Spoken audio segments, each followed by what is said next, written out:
Today I'd like to talk about the Western Australian provincial or state election that happened a few days back. The new Labor government has come to power after nearly a decade of Liberal government in Western Australia. The primary reason why the Labor government has come to power was the rising amount of inequality, the recession hitting Western Australia now that the mining boom has disappeared, and the enormous amount of state debt and improper public spending in the state by the Liberal government. Now, don't get me wrong, the entire the Labour government, as I believe, will be only mildly better. Labour itself is a mildly neoliberal party at this point, and I will point this out by keeping the promises. Labour has promised to cut public service, make hospitals and healthcare more efficient by channeling a lot of the health to clinics, or sometimes cutting it altogether. And they have promised to cough away $460 million from the Perth railway line to help recover the budget.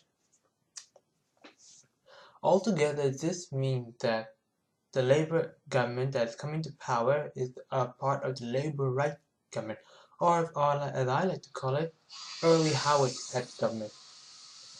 Generally speaking, Labour right has followed what John Howard's policies in the late 1990s and early 2000s, and the Liberals have only shifted further to the right, and it's been a disaster. Altogether, I believe that while Mark McGowan will do some good thing as a member of Labour right and generally a premier, he will push for more privatization and decentralization. So what else is there to talk about? Well, there are three things I'd like to talk about. The first is the growing crossbench, which is important to the next two topics. And the growing crossbench means that for Labour to actually provide proper legislation towards its state senate, they have to make a deal with the Greens or a member of the one of the other minor parties that is not, or the right-wing parties that is not the Liberal, such as the Liberal Democrats, One Nation, maybe sometimes National, preferably the Nationals in this case, because if you had listened to my other videos, you would have noticed that I've always said that the Western Australian National are more supportive of the electorates than the nationals. So now I'd like to talk about the Greens. The Greens have been re-elected in the state electorate, but they haven't been able to get into any of the legislative or lower house assembly seat. And that means that the Greens aren't going to be taken as seriously until they do. I believe the ABC covered this report a few years ago that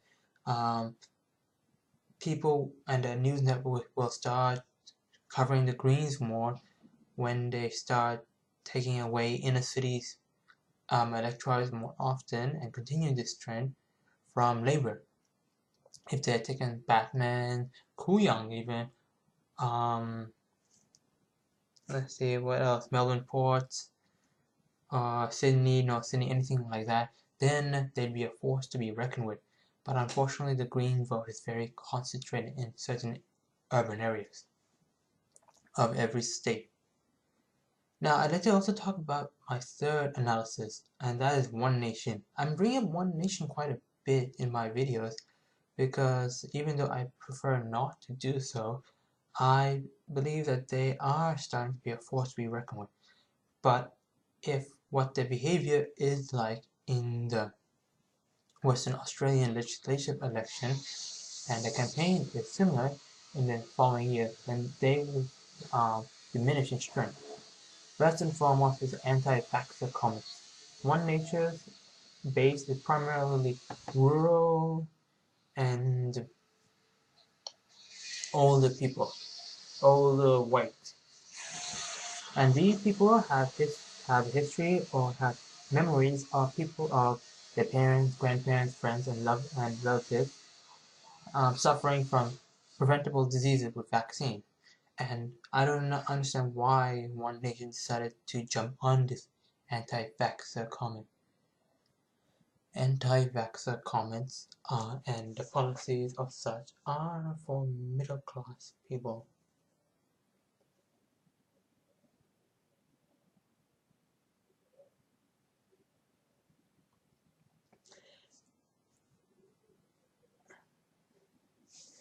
And that's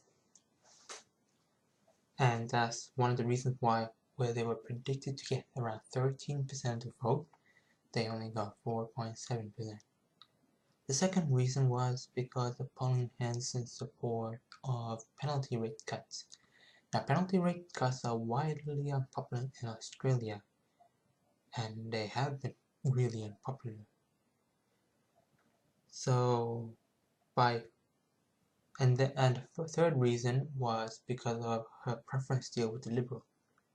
Altogether, these three reasons show that her party was an opportunistic party, and altogether, Hanson is shown to be just another loyal Liberal, only further to the right of what is the mainstream of the Liberal Party.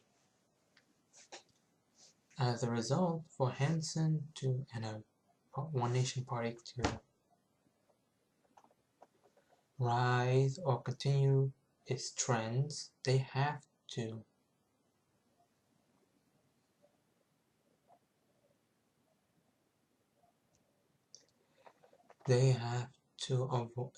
avoid attaching themselves to the Liberal coalition.